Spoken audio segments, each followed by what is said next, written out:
What's the value of $1 billion when your heart feels bankrupt? In a world obsessed with wealth and status, we often forget that true wealth exists in moments of human connection.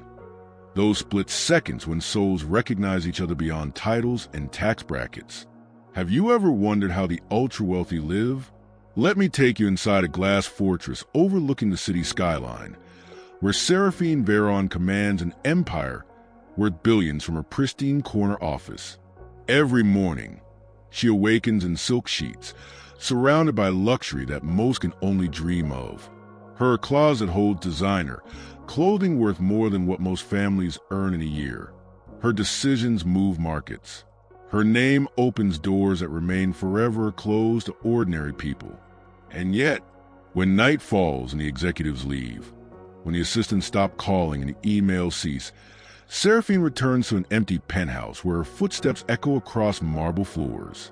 There are no warm embraces waiting, no genuine smiles, no one who sees beyond the fortress of success she's built around herself. Can you imagine having everything money can buy, yet nothing that truly matters? Here's the question that haunts me. How many people walk past someone every day who could completely transform their life? How many meaningful connections never happen because we're too focused on appearances? When was the last time you truly saw someone beyond their job title or social status? This isn't just Seraphine's story. It's a mirror reflecting our own capacity to judge others based on superficial markers of success. It's about what happens when someone finally sees us, not our position, not our wealth, not our power, but our humanity. Today, I'm sharing the extraordinary moment when a billionaire CEO's carefully constructed world collided with a simple janitor who dared to see the person behind the power. A single gesture, a napkin passed in silence, words that penetrated years of emotional armor in seconds. But before I continue, I need to know something about you. If you believe every person deserves to be truly seen, regardless of their status in life, if you stand against the shallow judgments that keep us divided, hit that subscribe button right now. Or, are you comfortable with society's hierarchies determining whose humanity matters more? Because what I'm about to tell you challenges everything we think we know about worth, connection, and the invisible walls we build around ourselves. This isn't just a story. It's an invitation to question how you see others, and whether you're brave enough to let yourself be truly seen. What Seraphine didn't know that evening as she strode to the hallway, laser focused on her next conquest, was that a single folded napkin would soon crack the foundation of her billion-dollar empire and ultimately save her life. Weak. Next proposal. Seraphine Veron dismissed the trembling executive with a flick of her manicured finger, not bothering to look up from her tablet. The boardroom fell silent. That particular silence that only exists when 20 people collectively hold their breath. The rejected man gathered his presentation materials, knocking over a water glass in his haste to retreat. No one moved to help him. No one dared. At 42, Seraphine had built Veron Innovations from a garage startup into a technology behemoth valued at $87 billion. The Wall Street Journal called her ruthlessly brilliant. Forbes labeled her the Ice Queen of Silicon Valley. Both were right. That's the fourth proposal you've rejected today. Marcus, her CFO, ventured after the room cleared.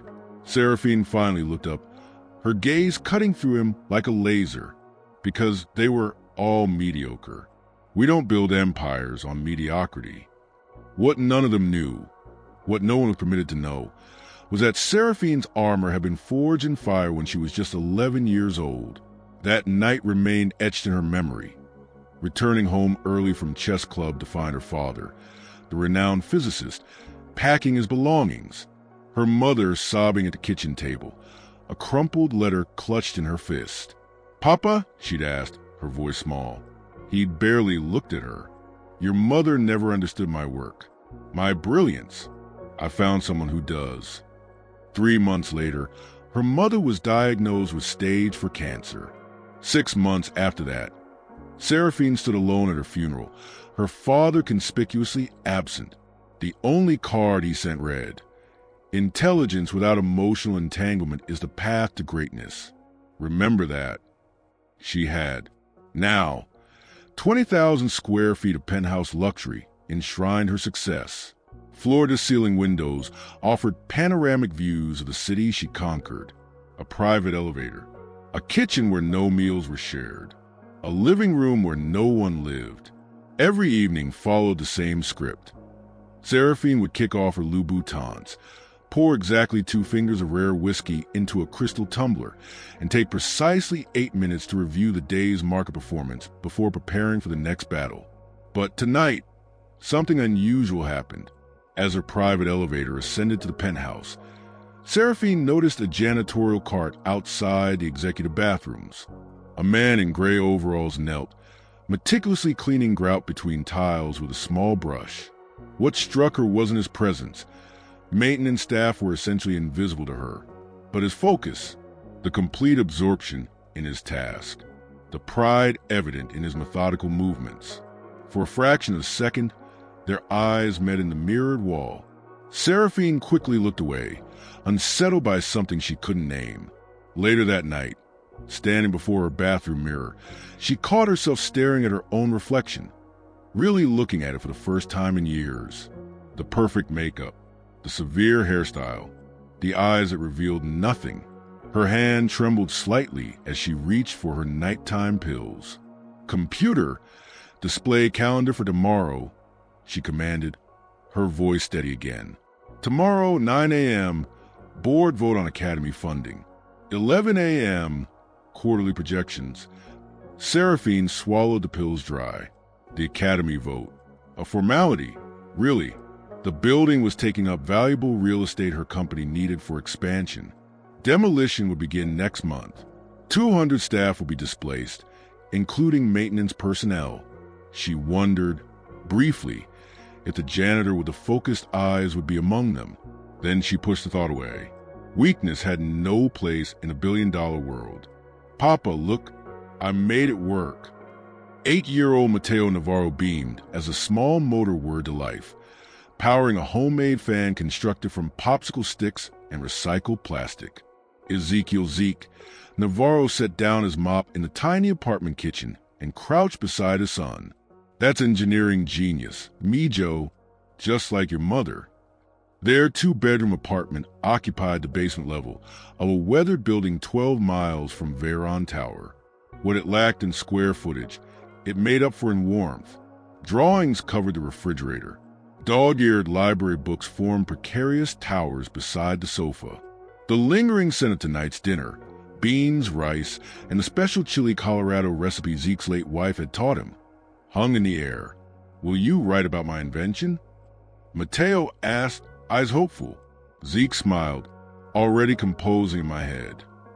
After tucking Mateo in with their nightly ritual, 3 jokes, 2 questions about the universe, and 1 story about Elena, the mother Mateo barely remembered, Zeke retrieved a worn composition notebook from beneath his mattress, his calloused fingers, scrubbed raw from industrial cleaners. Open to a fresh page, black ink flowed onto paper, transforming the mundane into meaning. "In my son's hands, discarded things. Find purpose once again.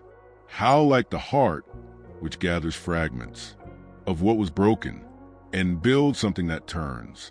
Writing had been his sanctuary long before he joined the Marines at 18, during his 2 tours in Afghanistan. Poetry kept him human amid the chaos. When Elena died 3 years ago, a sudden aneurysm taking her while he mopped floors across town, words became his lifeline. Morning came too soon. Mrs. Diaz from upstairs arrived at 6:30 a.m. to watch Mateo. Zeke caught the 6:45 bus to Veyron Academy, where he'd worked for 5 years as head custodian. The academy had once been the pride of the city's educational system. Founded 60 years ago to provide innovative education to underprivileged children, it now stood on valuable land that Veyron Innovations coveted. Rumors of closure circulated among staff like a virus. Zeke moved through the academy's halls with quiet efficiency. Students nodded respectfully as he passed. Teachers knew him by name. He belonged here, among people who valued contribution over credentials. At 10:58 a.m., he was polishing the executive corridor floor when the elevator doors opened. Seraphine Veron emerged, surrounded by an entourage of suited executives. Unlike yesterday, when he glimpsed vulnerability in her reflection, today she radiated cold authority. The vote is a formality, she was saying. The Academy property will be redeveloped into our new R&D facility by next quarter. Zeke continued working, invisible as always to people of her stature. But he noticed things others missed, how her knuckles whitened around her tablet, the microscopic hesitation before she answered questions, the calculated distance she maintained from everyone around her. During his years in combat, Zeke had learned to read people's eyes. Seraphine Veron's told a story at odds with her confident stride. They held the same haunted emptiness he'd seen in fellow Marines who built walls so high they'd forgotten how to live behind them. That evening, while cleaning her private conference room after board meeting, he found a discarded presentation folder. Academy Demolition Timeline, read the cover. Inside, plans to displace 200 staff and 500 students, many from families like his own. Beside it lay a note in elegant handwriting. Proceed as planned. No delays. SV. Zeke stared at the papers, then at his reflection in the polished table. In that moment, something crystallized within him, a recognition that sometimes the wealthiest people were the most impoverished in spirit. He reached for his pocket notebook and began to write. Only those who understand the value of seeing beyond appearances, who recognize that worth isn't measured by wealth or status, would subscribe right now, because this story isn't just about a billionaire and a janitor. It's about what happens when someone has the courage to hold up a mirror to a soul that's forgotten how to see itself. 3 days later, the board vote concluded exactly as Seraphine had predicted. The Academy demolition was officially approved 11-1. Only the education representative had dissented, a futile gesture against the march of progress. Seraphine should have felt triumphant. Instead, a strange hollowness expanded in her chest as she excused herself from the congratulatory champagne. Migraine, she explained curtly, though she never suffered one in her life. The corridor stretched empty before her as she walked, heels clicking against marble like a metronome counting down something she couldn't name. Halfway to the elevator, she stopped. Her breathing quickened. The walls seemed to press inward. Get it together, she whispered, pressing her palm against a cool window overlooking the academy courtyard. Below, children played during recess, their laughter floating up like bubbles in champagne. Soon, bulldozers would replace the cold playground. The first tear caught her completely off guard. She brushed it away, horrified by this breach in her defenses. What was happening to her? She fumbled for tissues in her purse. Here, the voice, deep and gentle, came from behind her. Seraphine froze, refusing to turn. No one could see her like this, especially not. A hand extended into her peripheral vision, holding a white paper napkin. She took it without looking, dabbing quickly at her eyes. Thank you. You can go now. But when she turned, expecting a retreating back, the janitor, Zeke, according to his name tag, remained.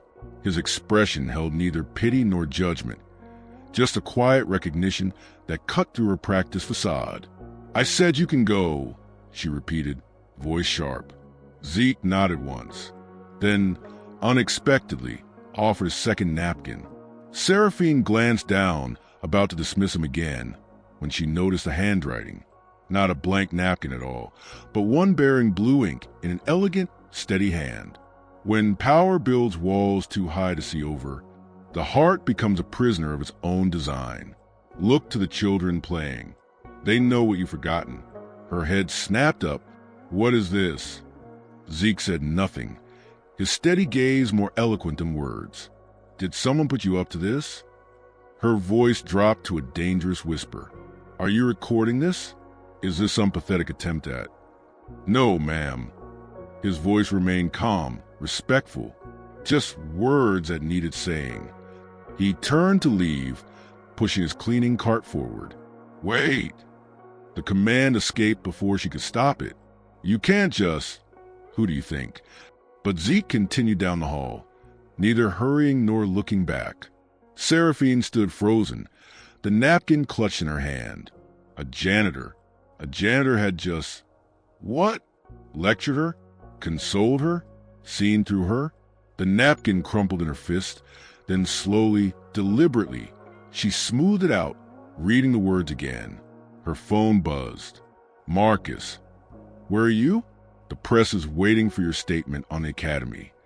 Seraphine stared at the message, then back at the napkin, the two realities colliding with earthquake force. A janitor had just shattered everything she thought she knew about herself. And strangely, terrifyingly, she wanted to know more. The press conference proceeded on autopilot. Seraphine delivered perfect sound bites about innovation, progress, and regrettable necessities. Her mouth formed words her brain barely registered while her fingers kept returning to the folded napkin in her suit pocket. Back in her penthouse that evening, she canceled her dinner with investors and spread the napkin on her desk.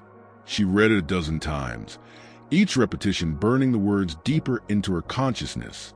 Jarvis, run a personnel search on Veron Academy maintenance staff. Last name Navarro, first name starting with E. Her AI assistant displayed a file on her wall screen. Navarro, Ezekiel J. Position, head custodian, Veron Academy. Employed, 5 years, 3 months. Previous, United States Marine Corps honorable discharge. Education, BA English Literature, City College night program. Notes, sole guardian of minor child. Exemplary performance reviews. Expand military record. Classified. Executive access required. Seraphine leaned forward. Classified? For a janitor? Override classification. Authorization Veron Alpha 6. Navarro, Ezekiel J. USMC Force Recon, Staff Sergeant. 2 tours, Afghanistan. Silver Star recipient. Incident report redacted. Her curiosity ignited into fascination. This was no ordinary maintenance worker. She expanded his personnel photo, studying the calm eyes that held hers without flinching. What had he seen that earned him a silver star? What lay behind that steady gaze? Background on family. Spouse, Elena Navarro, deceased. Cause, cerebral aneurysm, 3 years prior. Child, Mateo Navarro, age 8. Residence, 1460 Westbrook Apartments, Unit B3. Seraphine pulled up Street View of the address, a rundown complex in the district slated for revitalization once the academy closed. The contrast with her $30 million penthouse couldn't have been starker. For 3 days, the napkin traveled with her, from meetings to dinner to bed. She found herself standing at windows, watching children play as his words echoed. They know what you've forgotten. What had she forgotten? On the 4th morning, Marcus intercepted her before the executive meeting. The PR team needs final approval on the academy closure announcement, he said, handing her a tablet. And legal wants to discuss severance packages. Seraphine stared at the document. 200 names, maintenance staff, teachers, administrators, all becoming statistics at her command. Number 156, Navarro, Ezekiel J. Her finger hovered over approve. Also, Marcus continued, the developer called again about demolition scheduling. Something twisted inside her. Tell them we're reconsidering the timeline. Marcus blinked. But the board already? I said we're reconsidering. Her voice could have frozen flame. Alone in her office, Seraphine made a decision that defied every principle of her carefully constructed existence. She pulled up the academy's maintenance schedule and located Ezekiel Navarro's shift pattern. Have you ever received a message that shook your entire worldview? A handful of words that made you question everything you thought you knew about yourself? Comment below with the moment that changed your perspective forever. Because Seraphine Veron, the woman who controlled billions with a signature, who never sought anyone out, was about to do something unprecedented. She was going to find a janitor. The staff lounge occupied the academy basement, a realm Seraphine had never entered in all her visits. Fluorescent lights buzzed overhead. A coffee maker from the previous decade gurgled in the corner. Mismatched chairs surrounded laminate tables, scratched with years of use. She arrived at 9:45 p.m., precisely when his shift report indicated he took his break. Her driver waited outside, bewildered by her instructions to drop her at the service entrance. When Zeke entered, he showed no surprise at finding a billionaire CO sitting primly in the break room, though his eyebrow lifted slightly. "Mr. Navarro," she began, voice clipped. "Your message the other day was inappropriate and presumptuous." He poured coffee into a chipped mug. "Would you like some?" "I don't drink break room coffee." "Then why are you in a break room?" His tone remained respectful, yet unintimidated. The question hung between them. "Why indeed? Your personnel file says you have a literature degree." She pivoted. Zeke nodded, taking the seat across from her, not waiting for permission, rather overqualified for maintenance work. "I'm qualified for exactly what I do." His calm challenged her implied condescension. "Why are you here, Ms. Veron?" The directness caught her off guard. Employees never question her. "Your poem," she admitted finally. "I want to know why you wrote it." "It wasn't a poem, just an observation." "About me?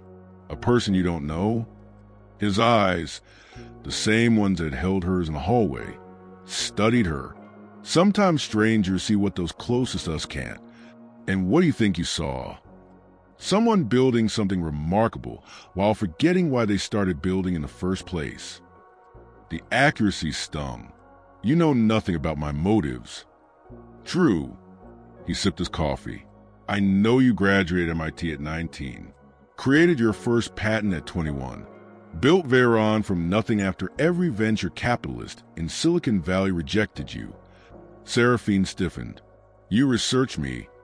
You're destroying my workplace." I wanted to understand why. The conversation shifted unexpectedly when he asked, "Have you read Rilke, the German poet?" "Of course. Perhaps all the dragons in our lives are princesses who are only waiting to see us act just once with beauty and courage." Seraphine recognized the quote instantly. "My doctoral thesis referenced that passage." "I know. I read it." Her eyes widened. "You read my thesis on quantum computing applications?" "Last night. Borrowed my neighbor's university login." A slight smile creased his face. "Your conclusion about human intuition complementing algorithmic precision was unexpected." For the first time in years, Seraphine felt intellectually matched, not by a board member or fellow CEO, but by a janitor quoting poetry in a basement break room. Their conversation flowed into unexpected territory: literature, philosophy, the purpose of education. When Zeke described using poetry to process combat experiences, something shifted in her perception. "So you write poetry while cleaning floors?" "Ideas don't care where you are when they find you." Then he said something about corporate structures resembling medieval fiefdoms that was so unexpectedly incisive and absurd that Seraphine did something she couldn't remember doing in public for years. She laughed, not a calculated social chuckle, but genuine laughter that transformed her face entirely. The sound echoed against the cement walls, drawing the curious gaze of a passing cafeteria worker, who nearly dropped her tray, seeing Seraphine Veron sitting with the head janitor. By morning, rumors raced through the academy. The Ice Queen CEO, spotted in the staff lounge after hours with Zeke Navarro? Impossible. Yet 3 different nights staff swore was true. When Seraphine returned to her office the next day, Marcus hovered anxiously at her door. "There's talk about you and some maintenance worker," he said carefully. "The board is concerned about optics." Seraphine met his gaze coolly. Since when does the CEO of Veron Innovations answer to gossip? But as she turned to her window, her fingers brushed against the napkin still in her pocket, and she realized with alarm that she was already planning how to see Ezekiel Navarro again. Their clandestine meetings continued over the next 3 weeks. Intellectual sparring sessions that left Seraphine more alive than board meetings ever had. They met in unlikely places. The academy rooftop at sunset, a hidden corner of the city library, once even the empty auditorium after hours. What began as curiosity evolved into something Seraphine couldn't classify in her orderly mind. Zeke challenged her perspectives without challenging her worth. He questioned her decisions without questioning her intelligence. The distinction was revelatory. One evening, when their conversation ran later than planned, Zeke checked his watch with sudden concern. "I need to relieve my sitter," he explained, gathering his things. "I'll have my driver take you," Seraphine offered automatically. Zeke paused. "That would mean you'd see where I live." The class barrier that had remained unspoken hung between them. "Is that a problem?" she asked. "Not for me," he replied simply. 20 minutes later, her sleek company car pulled up to the weather department building. She hesitated only briefly before following him inside. The apartment was small but meticulously organized. Books lined every available surface. A science project occupied half the kitchen table. The refrigerator displayed artwork signed in a child's careful hand. "For Papa, love Mateo." A woman in her 60s nodded respectfully at Zeke. "He just fell asleep," she said, gathering her purse. Her eyes widened, recognizing Seraphine, but she said nothing as she left. "Would you like to meet him?" Zeke asked quietly. Seraphine had never been around children, yet she found herself nodding. Mateo lay curled beneath a star-patterned comforter, his face peaceful in sleep. A row of origami animals guarded his windowsill. Books about space and engineering filled his shelves. "He wants to build rockets," Zeke whispered, gently adjusting the blanket. "Tells me he'll take me to Mars someday." The tenderness in his expression cracked something open in Seraphine's chest. This was Zeke in his truest form. Not the janitor, not the former Marine, but a father looking at his son as though he held a universe in his small hands. Later, sitting on his modest couch with cups of tea, their conversation turned to the academy's pending closure. "Those children," she said, "they deserve more than a corporate building." "What changed your mind?" Zeke asked. "You did." The admission surprised even her. "You made me remember why I started Veyron in the first place. It wasn't about wealth. It was about creating something meaningful." Their eyes met across the small space between them.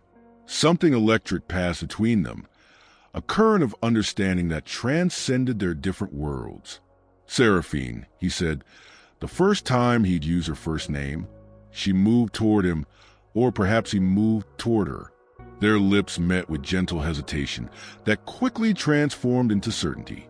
His hands, calloused from physical labor, cupped her face with exquisite care, as though she were something precious rather than powerful.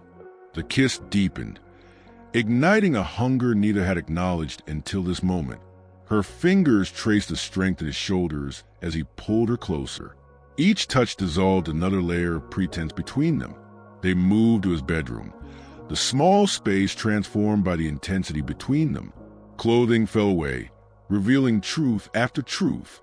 The scars on his shoulder from combat, the birthmark on her hip she always concealed. Nothing hidden, nothing held back. In the soft darkness, they discover each other completely. His touch awakened parts of her long dormant, not just physical desire, but vulnerability, trust, surrender. Each caress wrote a new story on her skin. Each whispered word rebuilt her understanding of connection. Their bodies moved together in perfect harmony, building toward a release that shattered more than physical tension. When the moment came, Seraphine felt barriers collapse that had stood since childhood. Walls protecting her from pain, but also preventing joy. Afterward, wrapped in his arms, she felt strangely weightless. "I've never—" she began. "I know," he answered, understanding her meaning without explanation. The world intruded with cruel timing. Her phone lit up with messages from Marcus. Emergency. Board calling special meeting Academy project and personal concerns. Tomorrow, 8 a.m. Reality crash back. Their worlds were colliding in ways that threatened everything: his job or company, the careful separation between power and vulnerability. Only those with the courage to challenge social barriers would support this story with a like right now. Because what happens next will test whether love can truly transcend the walls we build between different worlds, or society's expectations will crush what's barely begun to bloom. The boardroom fell silent as Seraphine entered precisely at 8 a.m.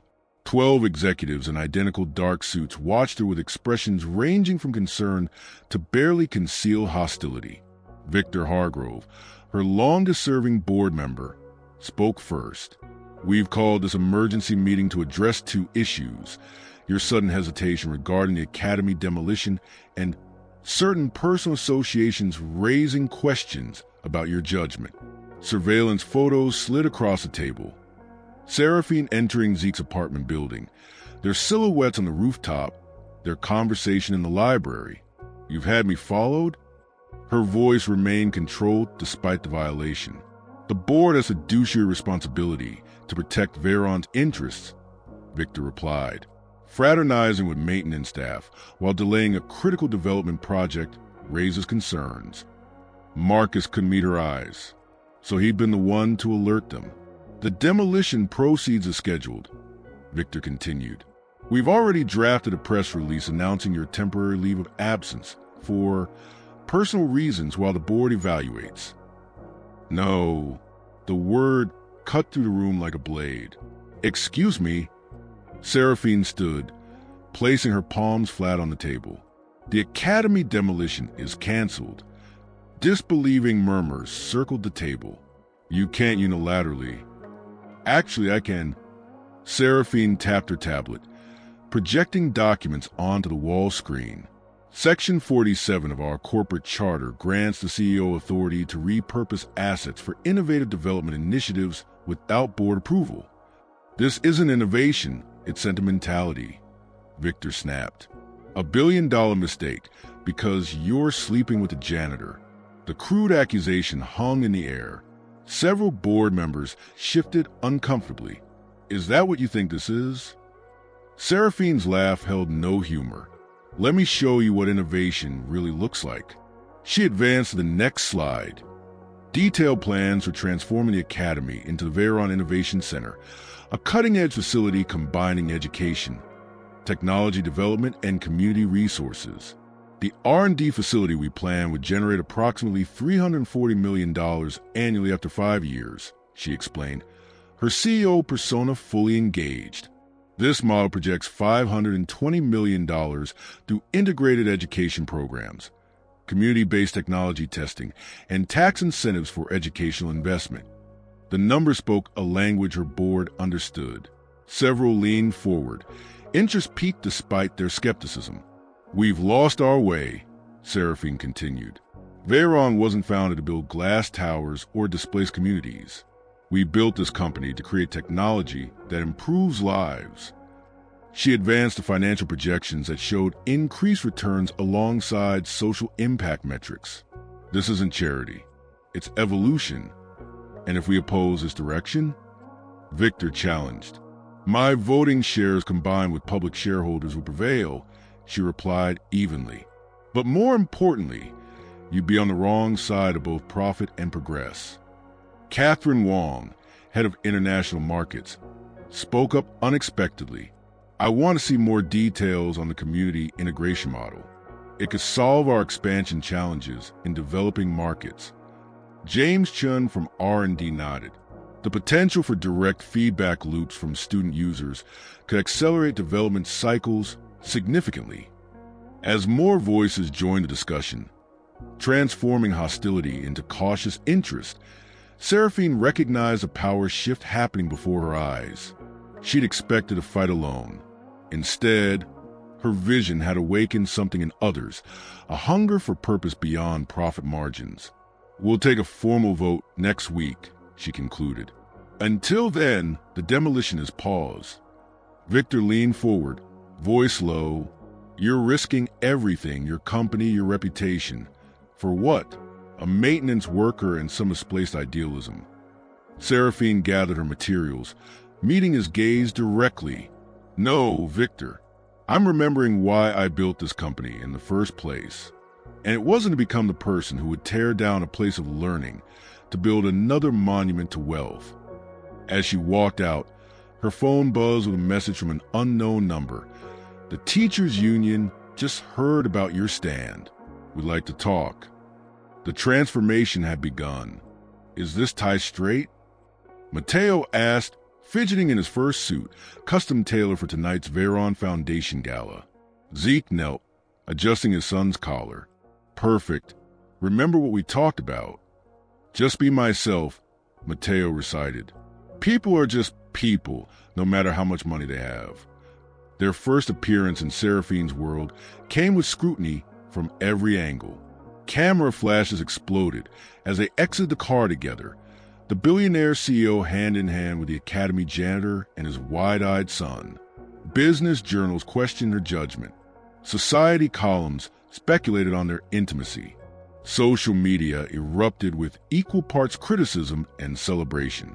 Mr. Navarro called a reporter, "How does it feel dating a woman worth more than the GDP of several countries?" Zeke smiled. "How does anyone feel in love? Grateful." Inside, Mateo charmed board members with his detailed explanation of rocket propulsion systems, while Zeke moved through conversations with dignified ease, neither apologizing for his background nor pretending to be something he wasn't. The following week, roles reversed as Seraphine joined them at Mateo's school science fair. She sat cross-legged on the gymnasium floor, helping children test paper airplanes, her designer suit collecting dust without concern. "Ms. Veron helped me fix my experiment," announced a girl with braided hair. "She knows everything about electrical circuits." The parents' whispers followed them, but Seraphine seemed unbothered, laughing as Mateo introduced her to his friends without mentioning her wealth or position, just as she made his dad smile again. Their worlds merged in unexpected ways. Seraphine learned to cook Zeke's family recipes, flour dusting her immaculate kitchen. Zeke attended shareholder meetings, offering perspectives from beyond the bubble of wealth. Weekend trips included both museum galas and community cleanups. Mateo, watching from his unique vantage point, articulated their journey one evening while completing homework at Seraphine's penthouse. "Dad said Mom used to tell him that the universe brings people together for reasons we don't understand right away," he said, looking up from his math problems. "I think you were lonely with all your money, and we were lonely without Mom, so the universe fixed both problems at once." The tabloid headlines gradually shifted from scandal to inspiration. Billionaire and janitor redefine modern love, and Veron CEO's unlikely romance sparks corporate revolution. Not everyone approved. High society invitations dwindled. Certain executives resigned in protest. Some parents withdrew their children from playdates with Mateo. Yet for every door that closed, others opened. New investors approached Veron, attracted to the company's evolving values. Community leaders sought partnerships. Educational institutions proposed collaborations. If you believe love can transcend social barriers, if you stand against a world that sorts people by bank accounts rather than character, prove it by subscribing now. Because what happens next shows exactly what's possible when we tear down the walls between worlds. 6 months into their relationship, as the Innovation Center plans gained momentum, Victor Hargrove made his move. Seraphine arrived at her office to find key access revoked. An emergency board session had been called without her knowledge. The agenda, leadership transition due to erratic decision-making. Victor had gathered enough proxy votes to challenge her position, citing emotional instability and compromised business judgment. Financial reports had been manipulated to show the Innovation Center as a liability rather than an asset. "They can't just remove you," Zeke said when she called him. "This company is your life's work." "They can try," Seraphine replied, her voice steady despite the betrayal. "But they've forgotten who they're dealing with." While Victor presented his case to major shareholders, Seraphine and Zeke worked through the night. She deployed her technical expertise. He contributed strategic insights from an entirely different perspective. Together, they uncovered Victor's real motivation, a secret deal with developers who stood to make millions from the Academy demolition. At the shareholder meeting, Victor spoke confidently about restoring Veyron's focus on profitability. When Seraphine's turn came, she didn't defend herself. Instead, she invited to the stage people whose lives have been transformed by the Innovation Center initiative, teachers developing new educational technology, students creating breakthrough applications, community members finding employment through training programs. Victor offers you a return to business as usual, she concluded. I offer you a company that earns profits while changing lives. The choice is yours. The vote wasn't even close. In the aftermath, Veyron Innovations transformed. The executive floor was converted into collaborative workspace. Board membership expanded to include educators and community representatives. Company policies now required all executives to spend time in the communities they served.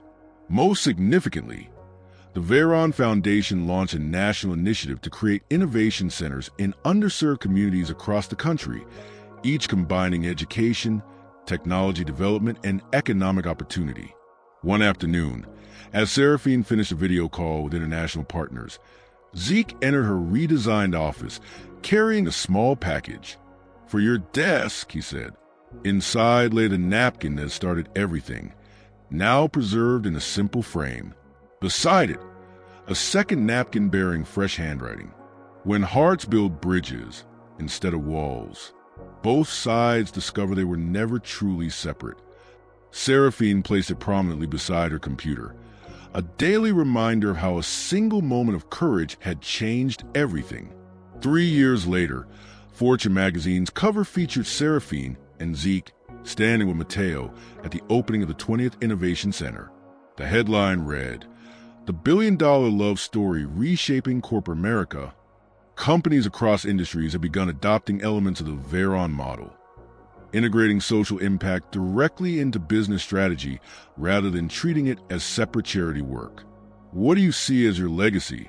the interviewer asked. Seraphine looked at Zeke, who now served as Community Integration Director, while continuing to write poetry that had gained its own following. "That worth isn't measured by wealth," she answered, "and that the most valuable connections often come from the most unexpected places." Matteo, now 11 and already developing his first rocket prototype, added, "And that sometimes all it takes is a napkin to change everything." 5 years later, Seraphine sat on the porch of their countryside home, watching Matteo launch his latest prototype rocket across the meadow. Now 13, he'd been accepted to the elite science program they created at the Innovation Center, his talent for aerospace engineering already drawing attention from NASA. Zeke emerged from his writing studio, manuscript in hand. His poetry collection, Paper Napkin Wisdom, had become required reading in business schools nationwide. The simple verses that once cleaned floors now shaped corporate philosophies. Finished? Seraphine asked, making room for him on the swing. Almost. He settled beside her, his hand finding hers naturally. The publisher wants more on how small gestures create massive change. She smiled. You would know. Their marriage 2 years earlier had made headlines, but today they lived largely away from cameras. They'd found balance. Weekdays devoted to running Veyron's expanding initiatives, weekends reserved for family. Seraphine had learned to measure wealth in moments rather than millions. The Veyron Navarro Foundation had established 50 innovation centers nationwide, creating educational opportunities for over 30,000 children from underserved communities. Their model of integrated impact, where business success directly fueled social progress, had been adopted by corporations across 4 continents. I received another letter, Zeke said, pulling an envelope from his pocket, from a CEO in Singapore. Says our story inspired him to completely restructure his company. He's now partnering with local schools instead of displacing them. This had become common. Messages from powerful people who discovered their humanity after learning about the billionaire and the janitor who defied expectations. The true revelation wasn't that love could cross class boundaries. It was that genuine connection required seeing beyond labels entirely.